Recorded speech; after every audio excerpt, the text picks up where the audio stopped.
Hi, Alan Stratton from As Wood Turns. As I started posting these wood turning videos over 10 years ago, I committed myself to sharing my experience as I grew and learned new techniques and new possibilities. Some of those I'd rather not share, but here we go with one. I have an injury to my ring finger here. I'm going to talk about that today because I was shocked at how it happened. Now, the situation was I was ripping these small logs down. I keep a bean bag here so that I can prop up both sides of the log and ripping them down. But as you know, ripping is a very slow operation, and I'm very careful when I'm ripping, especially, to keep my fingers and hands away from this zone in front of this wedge in front of the blade. That went well. However, when I reached over to turn the saw off, guess what?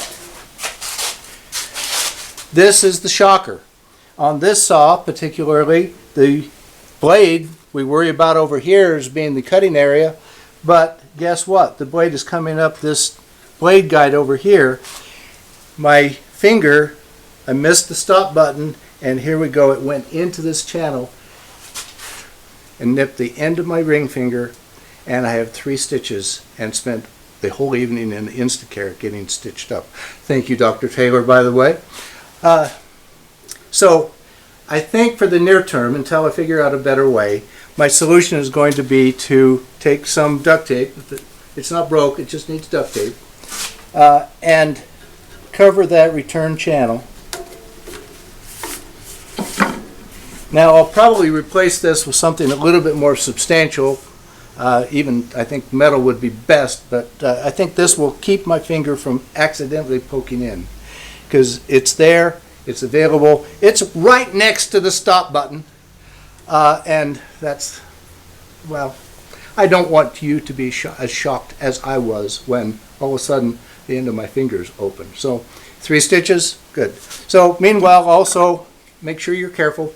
I have sleds for this that helps me to be careful. I have a V-block that helps me cut off other round objects. So I'll resume other projects next week. I'll give my finger a little bit of time to heal, but we'll be back in action next week. Meanwhile, every one of you, go check your bandsaw. If you have something like this where for the return blade, cover it and do it now. Don't wait until you have one of these.